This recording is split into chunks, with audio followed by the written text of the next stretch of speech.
Welcome back to my YouTube channel Vasudeva Kutumba ಇಂದಿನ ಸಂಪೂರ್ಣ ಸಂಚಿಕೆ ಏನೆಲ್ಲ ಆಗುತ್ತೆ ಅಂತ ನೋಡ್ಕೊಂಬರೋಣ ಬನ್ನಿ. ಯಾರೆಲ್ಲ ನಮ್ಮ ಚಾನಲ್ಗೆ ಸಬ್ಸ್ಕ್ರೈಬ್ ಆಗಲ್ಲ ದಯವಿಟ್ಟು ಸಬ್ಸ್ಕ್ರೈಬ್ ಆಗಿ ಇರುತ್ತೆ. ವಿಡಿಯೋನಲ್ಲಿ ಸ್ಕಿಪ್ ಮತ್ತೆ ಸ್ಕ್ರೋಲ್ ಮಾಡಿದೆ ಮೊದಲಿಂದ ಕೊನೆ ತನಕ ವಾಚ್ ಮಾಡಿ. ಸೊ ಸಂಚಿಕೆಯ ಆರಂಭದಲ್ಲಿ ಈ ಕಡೆ ರಾಧಿಕಾ ಅವರು ಅಂದರೆ ನಿತಿನ್ ಅವ್ರ ತಾಯಿಯವರು ರೂಮಲ್ಲಿ ಕೂತ್ಕೊಂಡು ಯೋಚನೆ ಮಾಡ್ತಾ ಇರ್ತಾರೆ. ಆ ಒಂದು ಸಂದರ್ಭನ ನೋಡಿದಂತಹ ನಿತಿನ್ ಅವರು ಮನೆ ಒಳಗಡೆ ಅಂದರೆ ಆ ರೂಮ್ ಒಳಗಡೆ ಹೋಗ್ಬಿಟ್ಟು ಅಮ್ಮ ಅಂತ ಹೇಳಿ ಅವ್ರ ತಾಯಿ ಜೊತೆ ಸ್ವಲ್ಪ ಲವಲವಿಕೆಯಿಂದ ಮಾತಾಡ್ತಾರೆ. ಸೊ ಹಾಗಾಗಿ ಅವ್ರ ಅಮ್ಮ ನಿತಿನ್ ನನ್ನ ಮೇಲಿರೋ ಕೋಪ ಕಮ್ಮಿ ಆಯಿತಾ ಹಾಗೆ ಹೀಗೆ ಅಂತ ಹೇಳ್ಬಿಟ್ಟು ಮಾತಾಡ್ತಾರೆ. ಇನ್ನು ನಿತಿನ್ ಅವರು ಏನು ಹೇಳಮ್ಮ ಅಂತ ಕೇಳಿದಾಗ ಇನ್ನು ಈ ಕಡೆ ರಾಧಿಕಾ ಅವರು ನೀನು ಊರಿಗೆ ಬರಲ್ವಾ ನನ್ನ ಜೊತೆ ಅಂತ ಕೇಳ್ತಾರೆ. ಇನ್ನು ಅದಕ್ಕೆ ಆ ಒಂದು ಸಂದರ್ಭನ ಒಳ್ಳೆಯದಕ್ಕೆ ಉಪಯೋಗಿಸ್ಕೊಂಡಂತಹ ನಿತಿನ್ ಅವರು ಹೇಳ್ತಾರೆ, ನೀನು ನಿಮ್ಮ ಪಶು ಅಣ್ಣನ ಜೊತೆ ಮಾತಾಡಿ ಸ್ವಾತಿ ಅವ್ರ ಮನೇನ ಅವ್ರಿಗೆ ವಾಪಸ್ ಈಸ್ಕೊಟ್ಟಿದ್ದೆ ಆದರೆ ನಾನು ನಿನ್ನ ಜೊತೆ ಊರಿಗೆ ಬರ್ತೀನಿ ಅಂತ ಹೇಳ್ಬಿಟ್ಟು ಹೇಳ್ತಾರೆ. ಇನ್ನು ಈ ಕಡೆ ರಾಧಿಕಾ ಅವರು ನಾನು ಹೇಗಾದರೂ ಮಾಡಿ ಪಶು ಅಣ್ಣನ ಹತ್ರ ಮಾತಾಡಿ ಆ ಮನೇನ ಸ್ವಾತಿಗೆ ಅವ್ರಿಗೆ ಉಳಿಸ್ಕೊಡ್ತೀನಿ ಅಂತ ಹೇಳ್ಬಿಟ್ಟು ಹೇಳ್ತಾರೆ. ಇನ್ನು ನಾನು ಆ ರೀತಿ ಮಾಡಿದ್ರೆ ನೀನು ಊರಿಗೆ ಬರೋದು ಪಕ್ಕ ಅಲ್ವಾ ಅಂತ ಹೇಳ್ಬಿಟ್ಟು ಕೇಳಿದಾಗ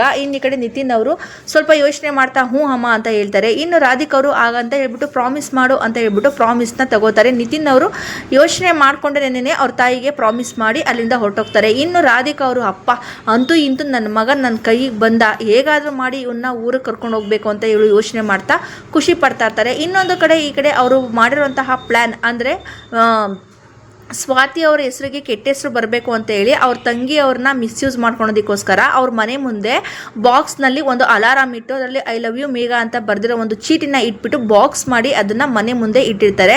ಇನ್ನು ಬಾಕ್ಸ್ನ ನೋಡಿದಂತಹ ಅಜ್ಜಿ ಅವರು ಆ ಬಾಕ್ಸ್ನ ಎತ್ಕೊಂಡು ಮನೆ ಒಳಗಡೆ ಹೋಗ್ಬಿಟ್ಟು ಎಲ್ಲರನ್ನೂ ಸಹ ಕೂಗ್ತಾರೆ. ಇನ್ನು ಎಲ್ಲರೂ ಬಂದು ಆ ಬಾಕ್ಸ್ನ ನೋಡಿಬಿಟ್ಟು ಏನು ಅಜ್ಜಿ ಇದು ಅಂತ ಕೇಳಿದಾಗ ಇನ್ನು ಅಜ್ಜಿ ಅವರು ರಾತ್ರಿ ನನ್ನ ಕನಸಲ್ಲಿ ಲಕ್ಷ್ಮಿ ಅವರು ಬಂದಿದ್ರು ಅಂತ ಹೇಳ್ತಾರೆ. ಇನ್ನು ಅದಕ್ಕೆ ಮೇಘ ಅವರು ಯಾರೋ ರಾಜ್ಕುಮಾರ್ ಜೊತೆ ಡ್ಯಾನ್ಸ್ ಮಾಡ್ತಾ ಇದ್ರಲ್ಲ ಹೀರೋಯಿನು ಆ ಲಕ್ಷ್ಮಿನ ಅಂತ ಕೇಳ್ತಾರೆ. ಇನ್ನು ಅದಕ್ಕೆ ಅಜ್ಜಿ ಅವರು ಅವರಲ್ಲ ಕಣೆ ದೇವರು ಲಕ್ಷ್ಮಿ ಅವರು ನನ್ನ ಕನಸಲ್ಲಿ ಬಂದಿದ್ರು, ಅವ್ರು ನನಗೆ ಕಳಿಸಿರುವಂತಹ ದುಡ್ಡು ಇದು ಅಂತ ಹೇಳ್ತಾರೆ.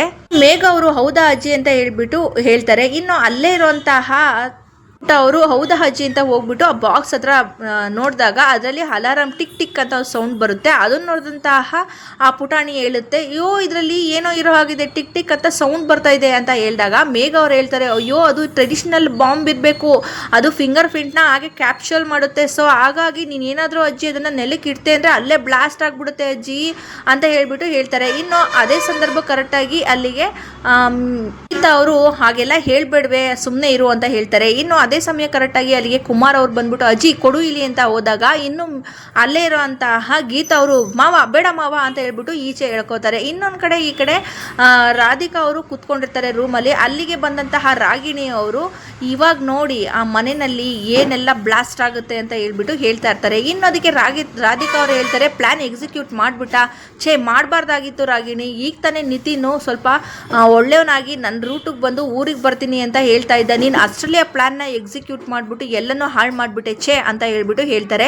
ಇನ್ನದಕ್ಕೆ ರಾಗಿಣಿ ಅವ್ರು ಹೇಳ್ತಾರೆ, ಅಲ್ಲ ಅತ್ತೆ ನೀವು ಇವಾಗ ಮಾತಾಡ್ತಾ ಇರೋದು ತಪ್ಪು, ನಿತಿನ್ ಯಾವತ್ತಿದ್ರು ಅವನು ನನ್ನೊಬ್ಬನಿಗೆ ಮಾತ್ರ ಸ್ವಂತ. ಇನ್ನು ರಾಗಿಣಿ ಅವರು ಇಲ್ಲ ಅತ್ತೆ, ಅವಳಿಗೆ ನನ್ನ ನಿತಿನ್ ಸುದ್ದಿಗೆ ಬಂದರೆ ಏನಾಗುತ್ತೆ ಅಂತ ಗೊತ್ತಾಗಬೇಕು, ನಿತಿನ್ ಬರೀ ನನ್ನವನು ನನಗೆ ಮಾತ್ರ ಅಂತ ಹೇಳ್ಬಿಟ್ಟು ರಾಧಿಕಾ ಅವ್ರಿಗೆ ಹೇಳ್ಬಿಟ್ಟು ಅಲ್ಲಿಂದ ಹೊರಟೋಗ್ತಾರೆ ಸಿಟ್ಟಲ್ಲಿ. ಇನ್ನು ರಾಧಿಕಾ ಅವರು ಇಲ್ಲ ನನ್ನ ಮಗನ್ನ ಯಾರಿಗೂ ಕೂಡ ಬಿಟ್ಕೊಡ್ಬಾರ್ದು, ಇವಾಗಲೇ ಇವಳು ಈ ರೀತಿ ಮಾಡಿದ್ರೆ ಮುಂದೆ ನನ್ನ ಮಗನಿಗೆ ನನ್ನ ಜೊತೆ ಇರೋದಕ್ಕೆ ಅವಕಾಶ ಮಾಡಿಕೊಡೋದಿಲ್ಲ, ಇದನ್ನು ಈಗಲೇ ಬ್ರೇಕ್ ಹಾಕಬೇಕು, ಇನ್ನು ನನ್ನ ಮಗನ್ನ ಹೇಗಾದರೂ ಮಾಡಿ ಕಾಪಾಡ್ಕೊಬೇಕು, ಈ ರಾಗಿಣಿ ಕೈಗೆ ಸಿಗದಿರೋ ಹಾಗೆ ನಾನು ಮಾಡಬೇಕು ಅಂತ ಹೇಳಿ ಈ ಕಡೆ ರಾಧಿಕಾ ಅವರು ಯೋಚನೆ ಮಾಡ್ತಾ ಇರ್ತಾರೆ. ಇನ್ನು ಮೇಘ ಅವರು ಮತ್ತು ಮನೆಯವರು ಎಲ್ಲರನ್ನೂ ಸಹ ಸೇರಿಕೊಂಡು ಆ ಬಾಕ್ಸ್ನ ತಗೊಂಡು ಈಚೆಗಡೆ ಬರ್ತಾರೆ.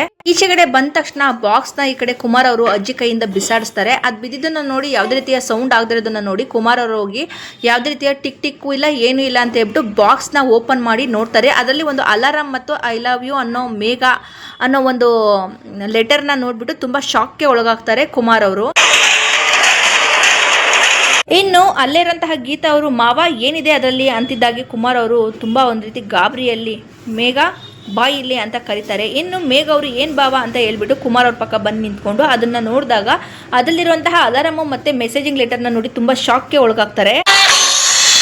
ಇನ್ನು ಈ ಕಡೆ ಪಶುಪತಿ ಮತ್ತು ಪಶುಪತಿ ಮಗ ಅವರು ಒಂದು ಫ್ಲವರ್ ಗಾರ್ಡನ್ನಲ್ಲಿ ಇರ್ತಾರೆ. ಅಲ್ಲಿಗೆ ಪಶುಪತಿ ಮಗ ಅವರು ರಂಜನ್ ಅವರು ಫೋನ್ನಲ್ಲಿರುವಂತಹ ನಿತಿನ್ ಮತ್ತು ಮೇಘ ಅವ್ರ ಫೋಟೋನ ತೋರಿಸ್ತಾರೆ ಪಶುಪತಿಗೆ. ಪಶುಪತಿ ನೋಡ್ಬಿಟ್ಟು ಇದರಿಂದ ಏನೋ ಉಪಯೋಗ ನಿನಗೆ ಅಂತ ಕೇಳಿದಾಗ ಇನ್ನು ಈ ಕಡೆ ಇವ್ರು ಹೇಳ್ತಾರೆ, ಇನ್ನು ಪಶುಪತಿಯವರು ಅಲ್ಲ ಕಣೋ, ಈ ರೀತಿ ನೀನ್ ಮಾಡಿದ್ರೆ ನಿನ್ಗೇನೋ ಸಿಗುತ್ತೆ, ಮೇಘನ್ಗೆ ಅವ್ರ ಮನೆಯವ್ರು ಹೊಡೆದ್ರೆ ನಿನ್ಗೇನು ಉಪಯೋಗ ಅಂತ ಕೇಳ್ತಾರೆ. ಇನ್ನು ಅದಕ್ಕೆ ಪಶುಪತಿ ಮಗ ರಂಜನ್ ಅವ್ರು ಹೇಳ್ತಾರೆ, ನಾನು ಹೇಳೋದನ್ನ ಪೂರ್ತಿ ಕೇಳಿಸ್ಕೊಳ್ಳಿ ಅಪ್ಪ. ನಿತಿನ್ ಇಷ್ಟು ದಿನ ಆ ಸ್ವಾತಿಯಿಂದ ತಿರುಗ್ತಿದ್ದ, ಆದ್ರೆ ಈಗ ಮೇಘನ ಮರಳು ಮಾಡ್ಕೊಂಡು ಹೇಳಿದ್ರೆ ಅವ್ರ ಮನೆಯವ್ರು ಎಲ್ರು ಕೂಡ ನಿತಿನ್ ಮೇಲೆ ಕೋಪ ಮಾಡ್ಕೋತಾರೆ. ಇನ್ನು ಆ ನಿತಿನ್ ಆ ಮನೆಯವರಿಂದ ಸಂಪೂರ್ಣವಾಗಿ ದೂರ ಆದ್ರೇನೆ ನಾನು ಆ ಮೇಘನ್ಗೆ ಹತ್ರ ಆಗೋದಿಕ್ಕೆ ಆಗೋದು. ಇದೇ ನನ್ನ ಪ್ಲಾನ್ ಅಂತ ಪಶುಪತಿನ ಕೇಳಿದಾಗ ಪಶುಪತಿ ಸ್ವಲ್ಪ ಯೋಚನೆ ಮಾಡ್ತಾ ಇರ್ತಾರೆ.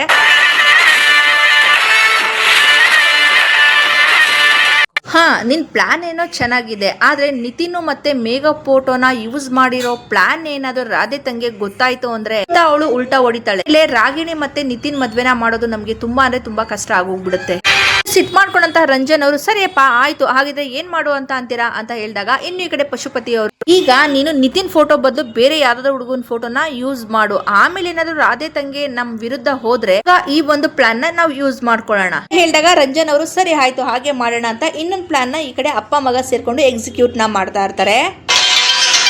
ಇನ್ನು ಈ ಕಡೆ ಅದೇ ಸಮಯ ಕರೆಕ್ಟ್ ಆಗಿ ರಾಗಿಣಿ ಅವರು ಪಶುಪತಿಗೆ ಫೋನ್ ಮಾಡ್ತಾರೆ. ಇನ್ನು ಫೋನ್ ನ ರಿಸೀವ್ ಮಾಡಿದಂತಹ ಪಶುಪತಿ ಅವರು ಏನಮ್ಮ ರಾಗಿಣಿ ಅಂತ ಕೇಳಿದಾಗ ರಾಗಿಣಿ ಅವರು, ಅಪ್ಪ ನಾನ್ ಮಾಡಿರೋ ಪ್ಲಾನ್ ನನಗೆ ಉಲ್ಟಾ ಹೊಡೆದಿದೆ, ಹೇಗಾದ್ರೂ ಮಾಡಿ ರಂಜನ್ ಮೇಲೆನೆ ಇದೆಲ್ಲ ಬರ್ತಾ ಇದೆ, ಸ್ವಲ್ಪ ದಿನ ರಂಜನ್ ನ ಹುಷಾರಾಗಿ ಇರೋ ಹಾಗೆ ಹೇಳಿ ಅಪ್ಪ, ಹೇಳ್ತೀನಿ ಅಂತ ಹೇಳಿದಾಗ ಇನ್ನು ಈ ಕಡೆ ರಾಗಿಣಿ ಅವರು ಸರಿ ಅಪ್ಪ ಅಂತ ಹೇಳ್ತಾರೆ. ಇನ್ನು ಪಶುಪತಿ ಅವರು ಹುಷಾರು ಅಂತ ಹೇಳಿದಾಗ ಸರಿ ಆಯ್ತು ಬಾಯ್ ಅಂತ ಹೇಳಿ ಫೋನ್ ನ ಕಟ್ ಮಾಡ್ತಾರೆ. ಇನ್ನು ಪಶುಪತಿ ಅವರು ರಂಜನ್ಗೆ, ರಂಜನ್ ನಿಮ್ಮ ಅಕ್ಕ ನಿನಗೆ ಹುಷಾರಾಗಿರೋದಕ್ಕೆ ಹೇಳ್ತಿದ್ದಾಳೆ, ನೀನು ಸ್ವಲ್ಪ ದಿನ ಮೇಘನ್ ತಂಟೆಗೆ ಹೋಗ್ಬೇಡ ಅಂತ ಹೇಳ್ಬಿಟ್ಟು ಹೇಳ್ತಾರೆ. ಇನ್ನು ಅದಕ್ಕೆ ರಂಜನ್ ಅವರು ಸರಿ ಆಯ್ತು ಅಪ್ಪ. ಇನ್ನು ಈ ಕಡೆ ಮನೆ ಹತ್ರ ನಡೆದಿರುವಂತಹ ಒಂದು ದೊಡ್ಡ ಅಹಿತಕರ ಘಟನೆಯಲ್ಲಿ ಈ ಕಡೆ ಮೇಘ ಅವರು ಕೈಯಲ್ಲಿ ಇಟ್ಕೊಂಡಿರೋ ಬಾಕ್ಸ್ ನ ನೋಡಿ ಶಾಕ್ ಅಲ್ಲಿ ನಿಂತಿರೋದನ್ನ ನೋಡಿ ಗೀತಾ ಅವ್ರು ಬಂದ್ಬಿಟ್ಟು ಏನೇ ಮೇಘ ಅದು ಕೊಡಿಲಿ ಅಂತ ಹೇಳ್ಬಿಟ್ಟು ಬಾಕ್ಸ್ ನ ಕಿತ್ಕೊಂಡು ನೋಡ್ತಾರೆ. ಆ ಬಾಕ್ಸ್ ಇರುವಂತಹ ಚೀಟಿ ಐ ಲವ್ ಯು ಮೇಘ ಅನ್ನೋ ಒಂದು ಲೆಟರ್ ನ ಎತ್ಕೊಂಡು ನೋಡಿ ಓದ್ಬಿಟ್ಟು ಸಿಟ್ಟಿಂದ ಮೇಘ ಅವ್ರ ಮುಖನ ನೋಡ್ತಾರೆ. ಗೀತಾ ಅವರು ತುಂಬಾ ಸಿಟ್ಟಲ್ಲಿ ಮೇಘ ಏನೇ ಇದು ಅಂತಿದ್ದಾಗೇನೆ ಅಲ್ಲೇ ಇರುವಂತಹ ತಾಯಿಯಾದಂತಹ ಪದ್ಮ ಅವರು ಏನ್ರಿ ಇದೆಲ್ಲ, ಏನಿದು, ಯಾರು ಕಳ್ಸಿರೋದು ಅಂತ ಹೇಳ್ಬಿಟ್ಟು ಸ್ವಲ್ಪ ಗಾಬರಿಗೆ ಒಳಗಾಗ್ತಾರೆ. ಇನ್ನು ಗೀತಾ ಅವರು, ಅಮ್ಮ ನೀನ್ ಈ ರೀತಿ ಕೇಳಿದ್ರೆ ಅವಳು ಎಲ್ಲಿ ಬಾಯಿ ಬಿಟ್ಟಾಳೆ, ಮೇಘ ರಂಜನ್ ಜೊತೆ ಏನೆಲ್ಲ ಆಗಿತ್ತು ಅಂತ ನಿನಗೆ ಬೇಗ ಮರ್ತೋಯ್ತೇನೆ ಅಂತ ಹೇಳಿ ಕಪಾಳಕ್ಕೆ ಒಂದನ್ನ ಪೈಡನ್ನಂಗೆ ಹಾಕಿ ಇದು ಮಾಡ್ತಾರೆ. ಇನ್ನು ಅಲ್ಲೇ ಇರುವಂತಹ ಕುಮಾರ್ ಅವರು ಮೇಘ ಮತ್ತೆ ಗೀತಾ ಅವರು ಜಗಳನ ಬಿಡಿಸೋ ಪ್ರಯತ್ನದಲ್ಲಿ ಇರ್ತಾರೆ. ಇನ್ನು ಮೇಘ ಅವರು ತುಂಬಾ ಸಿಟ್ ಮಾಡ್ಕೊಂಡು ಈ ಕಡೆ ಮೇಘ ಅವ್ರಿಗೆ ಗೀತಾ ಅವರು ಬೈತಾನೆ ಇರ್ತಾರೆ. ಇನ್ನು ಮೇಘ ಹೇಳ್ತಾರೆ, ಇಲ್ಲ ಅಕ್ಕ ನಾ ರೀತಿ ತಪ್ಪೇನು ಮಾಡಿಲ್ಲ, ಆದರೆ ಒಂದು 2-3 ದಿವಸದಿಂದ ಬೇರೆ ಅನ್ವನ್ ನಂಬರಿಂದ ನನಗೆ ಕಾಲ್ ಬರ್ತಾ ಇತ್ತು, ಇದೆಲ್ಲ ರಂಜನ್ದೇ ಕೆಲಸ ಅಂತ ಹೇಳ್ತಿದ್ದಾಗೆ ನಿನ್ನೆ ಮೇಘ ಅವ್ರ ಮಾತಿಂದ ಈ ಕಡೆ ಸ್ವಾತಿ ಅವ್ರ ಮನೆಯವ್ರಿಗೆ ಎಲ್ರಿಗೂ ಕೂಡ ತುಂಬ ಸಿಟ್ಟು ಬರುತ್ತೆ. ಇನ್ನು ಗೀತಾ ಅವರು ಇಷ್ಟೆಲ್ಲ ಆದ್ರೂ ಆ ಪಶುಪತಿ ಮತ್ತೆ ಪಶುಪತಿ ಮಗನಿಗೆ ಬುದ್ಧಿ ಬರ್ಲಿಲ್ವಾ, ನಮ್ಮ ವಿಚಾರಕ್ಕೆ ಏನಕ್ಕೆ ಬರ್ತಾರೆ ಅಂತೇಳಿ ತುಂಬ ಸಿಟ್ಟು ಮಾಡ್ಕೊಂಡು ಇಷ್ಟೆಲ್ಲ ಆದ್ರೂ ಇವ್ರಿಗೆ ಇನ್ನೂ ಸರಿಯಾದ ಬುದ್ಧಿ ಬಂದಿಲ್ಲ, ಮಾಡಿಸ್ತೀನಿ ಇವ್ರಿಗೆ, ಮೇಘ ಬಾರೆ ಇಲ್ಲಿ ಅಂತ ಗೀತಾ ಅವರು ಮೇಘ ಅವ್ರ ಕೈ ಹಿಡ್ಕೊಂಡು ಹೇಳ್ಕೊಂಡು ಹೋಗ್ತಾರೆ. ಇನ್ನು ಮನೆಯವರೆಲ್ಲರೂ ಕೂಡ ಗೀತಾ ಮೇಘ ಅಂತ ಕೂಗ್ತಾ ಇರ್ತಾರೆ. ಯಾರ ಮಾತು ರೆಸ್ಪಾನ್ಸ್ ಮಾಡ್ದೇನೆ ಗೀತಾ ಅವರು ಈ ಕಡೆ ಮೇಘ ಅವ್ರನ್ನ ಹೇಳ್ಕೊಂಡು ಸ್ವಾತಿ ಮನೆ ಒಳಗಡೆ ಅಂದ್ರೆ ವಂಶಿ ಮನೆ ಒಳಗಡೆ ಎಂಟ್ರಿ ಆಗ್ತಾರೆ. ಮನೆ ಒಳಗಡೆ ಬಂದಾದ್ಮೇಲೆ ಅಜ್ಜಿ ತಾತ ಬನ್ನಿ ಎಲ್ರು ಮನೆಯಿಂದ ಹೊರಗಡೆ, ನಾನು ನಿಮ್ಮ ಹತ್ರ ಮಾತಾಡ್ಬೇಕು ಅಂತ ಗೀತಾ ಅವರು ದೊಡ್ಡ ವಾಯ್ಸಲ್ಲಿ ಹೇಳ್ತಾರೆ. ಇನ್ನು ಅಜ್ಜಿ ಮತ್ತೆ ತಾತ ಹಾಲ್ಗೆ ಬರ್ತಾರೆ. ಇನ್ನು ಸ್ವಾತಿ, ವಂಶಿ, ನಿತಿನ್ ಎಲ್ರು ಕೂಡ ಅಲ್ಲಿಗೆ ಬರ್ತಾರೆ. ತಾತ ಅವರು, ಯಾಕಮ್ಮ ಗೀತಾ ಇಷ್ಟು ಜೋರಾಗಿ ಕಿರ್ತಾ ಇದ್ಯಾ, ಏನಾಯ್ತು? ಈಗ ಅವರು ಈ ಕಡೆ ಸುಮ್ಮನೆ ಸೈಲೆಂಟ್ ಆಗಿ ನಿಂತಿರ್ತಾರೆ. ಗೀತಾ ಅವರು, ಬಡವ್ರ ಹೊಟ್ಟೆ ಉಡ್ಸಿದ್ರೆ ನಾವ್ ಇದೇ ರೀತಿ ಕಿರ್ಚಾಡ್ಬೇಕು ತಾತ, ಇಲ್ಲ ಅಂದ್ರೆ ಕೇಳೋರು ಯಾರು ಇರೋದಿಲ್ಲ ಅಂತ ಹೇಳ್ತಾರೆ. ಸ್ವಾತಿ ಅವರು ಸ್ವಲ್ಪ ಗಾಬರಿಯಲ್ಲಿ ಅವ್ರ ಅಕ್ಕ ಗೀತದ ಮುಖನ ನೋಡ್ತಾರೆ. ಅಲ್ಲಿಗೆ ಈ ಕೆಲಸ ಮಾಡಿರುವಂತಹ ರಾಧಿಕಾ ಮತ್ತೆ ರಾಗಿಣಿ ಇಬ್ರು ಕೂಡ ಬರ್ತಾರೆ. ಇನ್ನು ಗೀತಾ ಅವರು ಹೇಳ್ತಾರೆ, ನಿಮ್ ಮೊಮ್ಮಗ ಊರ್ನಲ್ಲಿ ನಮ್ಗೆ ತೊಂದರೆ ಕೊಟ್ಟಿದ್ದು ಸಾಕಾಗ್ಲಿಲ್ಲ ಅಂತ ಅನ್ಸುತ್ತೆ, ಇವತ್ತು ನಮ್ಮ ಮನೆ ಮುಂದೆ ಗಿಫ್ಟ್ ಬಾಕ್ಸ್ ಅಲ್ಲಿ ಇದನ್ನ ಇಟ್ಬಿಟ್ಟು ಹೋಗಿದ್ದಾನೆ ಅಂತ ಹೇಳಿ ತೋರಿಸ್ತಾರೆ.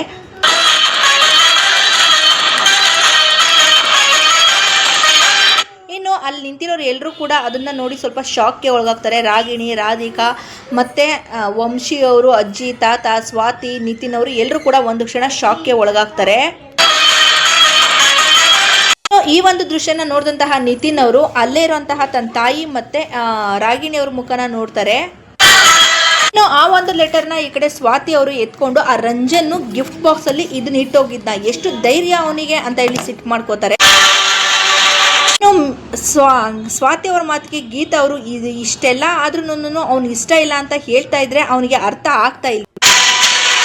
ಗೀತಾ ಅವರು ನೀವೇ ನಿಮ್ಮ ಮೊಮ್ಮಗನ್ ರಂಜನ್ ಜೊತೆ ಮಾತಾಡಿ ಬುದ್ಧಿ ಹೇಳ್ತಿರೋ ಅಥವಾ ಇಲ್ಲ ಅಂದ್ರೆ ನಾವೇ ಪೊಲೀಸ್ ಸ್ಟೇಷನ್ಗೆ ಕಂಪ್ಲೇಂಟ್ ಕೊಡಬೇಕು ಅಂತ ಹೇಳ್ತಿದ್ದಾಗೆ ಅಲ್ಲೇ ಇರುವಂತಹ ರಾಗಿಣಿ ಮತ್ತೆ ರಾಧಿಕಾ ಅವ್ರಿಗೆ ಶಾಕ್ ಆಗುತ್ತೆ. ಸ್ವಲ್ಪ ಶಾಕ್ ಅಲ್ಲಿ ನಿಂತ್ಕೋತಾರೆ. ಈ ವಿಷಯದಲ್ಲಿ ಇನ್ನು ಗೀತಾ ಅವರು ನಾವು ಈ ವಿಷಯದಲ್ಲಿ ರಿಸ್ಕ್ ತಗೊಳೋದಕ್ಕೆ ರೆಡಿ ಇಲ್ಲ. ನಾವು ಒಂದ್ಸರಿ ಹೇಳೋದು ಇಷ್ಟು ಸರಿನೂ ಇಷ್ಟ ಇಲ್ಲ ಅಂತ ಹೇಳಿದ್ರು ಅವ್ನಿಗೊಂದ್ಸರಿನೂ ಸಹ ನಾಚಿಕೆ ಮಾನ ಮರ್ಯಾದೆ ಏನು ಇಲ್ವಾ.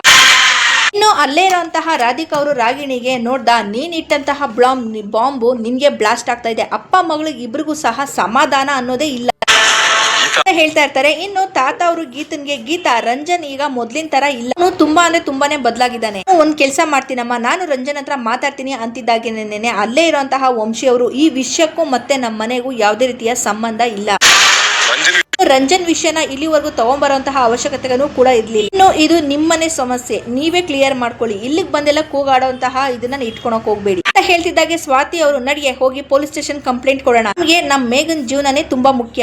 ಇನ್ನು ವಂಶಿ ಅವರು ಸ್ವಾತಿ ಮಾತನ್ನ ಕೇಳ್ಬಿಟ್ಟು ಹೋಗಿ ಏನಂತ ಕಂಪ್ಲೇಂಟ್ ಕೊಡ್ತೀಯಾ, ಆ ಒಂದ್ಸರಿ ಆ ಲೆಟರ್ ನ ನೋಡು, ಅದು ಯಾರು ಬರ್ದಿದ್ದು ಇಲ್ಲಿಂದ ಬಂದಿದ್ದು ಅಂತ ಒಂದು ಕೂಡ ಕ್ಲೂ ಇಲ್ಲ, ಇರ್ಬೇಕಾದ್ರೆ ನೀವು ಹೋಗಿ ಏನಂತ ಕಂಪ್ಲೇಂಟ್ ಕೊಡ್ತೀಯಾ, ಆ ಕಂಪ್ಲೇಂಟ್ ನ ಖಂಡಿತವಾಗ್ಲೂ ಪೊಲೀಸ್ನವರು ಅಕ್ಸೆಪ್ಟ್ ಮಾಡ್ಕೊಳೋದಿಲ್ಲ.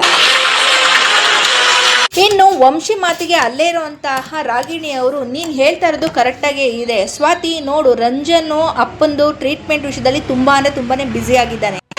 ಇನ್ನು ಈ ಒಂದು ವಿಚಾರಕ್ಕೆ ತಲೆ ತೆಗೆದಂತಹ ರಾಧಿಕಾ ಅವರು ಸ್ವಾತಿ ಮತ್ತೆ ಗೀತಾ ನೀವು ಯಾರಿಗೂ ಹೆದರ್ಕೊಳಕ್ ಹೋಗ್ಬೇಡಿ, ನೀವು ಈ ವಿಚಾರನ ಇಲ್ಲಿಗೇನು ಕೂಡ ಬಿಡೋದಿಕ್ ಹೋಗ್ಬೇಡಿ, ತಪ್ಪು ಮಾಡಿದ್ರು ಅವ್ರಿಗೆ ಶಿಕ್ಷೆ ಕೊಡ್ಸಿ ಅಂತ ಹೇಳ್ಬಿಟ್ಟು ಹೇಳ್ತಾರೆ. ಇನ್ನು ನಿತಿನ್ ಅವರು ನೋಡಿ ಗೀತಾ ಅವರೇ ಈ ಸ್ವಾತಿ ಅವರೇ ಮತ್ತೆ ಗೀತಾ ಅವರೇ ಈ ಕೆಲಸನ ರಂಜನ್ ಮಾಡಿರೋದಕ್ಕೆ ಸಾಧ್ಯನೇ ಇಲ್ಲ.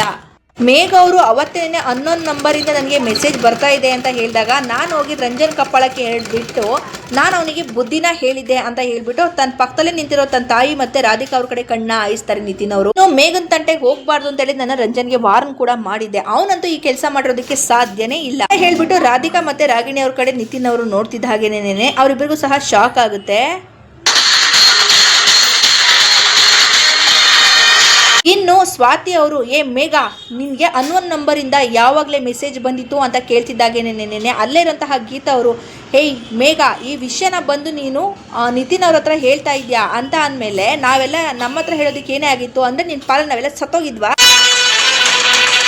ಹೇಳ್ತಾರೆ. ಇನ್ನು ಅಲ್ಲೇ ಇರುವಂತಹ ರಾಧಿಕಾ ಅವರು ಗೀತಾ ಹೋಗ್ಲಿ ಬಿಡು ಏನೋ ಬೈದಲ್ಲಿ ಅವಳು ನಿತಿನ್ ಹತ್ರ ಹೇಳ್ಕೊಂಡಿರ್ತಾಳೆ, ಅವಳು ಎದುರುಕೊಂಡಿದ್ದಾಳೆ, ಇನ್ನು ಆ ವಿಷಯ ಇಟ್ಕೊಂಡು ಮತ್ತೆ ಯಾಕೆ ಅವಳನ್ನ ಬೈತೀಯ ಪಾಪಚ್ಚಿ ಅಂತ ಹೇಳ್ಬಿಟ್ಟು ಹೇಳ್ತಾರೆ. ಇನ್ನು ರಾಧಿಕಾ ಅವ್ರ ಮಾತಿಗೆ ಈ ಕಡೆ ಅಲ್ಲೇ ಇರುವಂತಹ ರಾಗಿಣಿಯವರು ಒಂದ್ ರೀತಿ ಗಿಲಿಬಿಲಿ ಮಾಡ್ತಾ ಇರ್ತಾರೆ.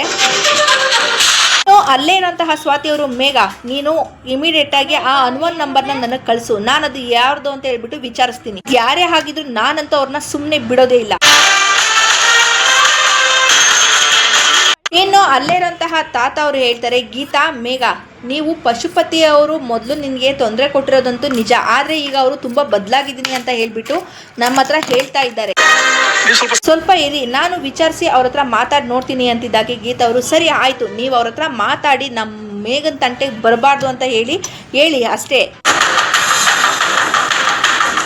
ಹೇಳಿ ನಡಿಯ ಮನೆಗೆ ಅಂತ ಹೇಳಿ ಗೀತಾ ಅವರು ಹೊರಟೋಗ್ತಾರೆ. ಇನ್ನು ಮೇಘ ಅವರು ಹತ್ಕೊಂಡು ಅಲ್ಲೇ ಇರ್ತಾರೆ.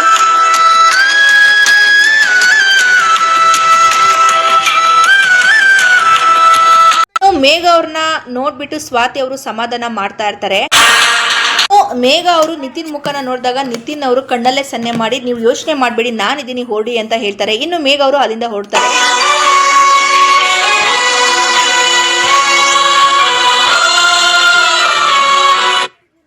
ಎಲ್ಲರೂ ಅವ್ರವ್ರ ಪಾಡಿಗೆ ಓದಾದ್ಮೇಲೆ ಎಲ್ಲಿ ನಿಂತಿರುವಂತಹ ನಿತಿನ್ ಅವರು ರಾಧಿಕನ್ ಕಡೆ ನೋಡಿದಾಗ ರಾಗಿಣಿ ಕಡೆ ನೋಡಿದಾಗ ರಾಗಿಣಿ ಅವರು ಒಂದು ರೀತಿ ಶಾಕಲ್ಲಿ ಇರ್ತಾರೆ.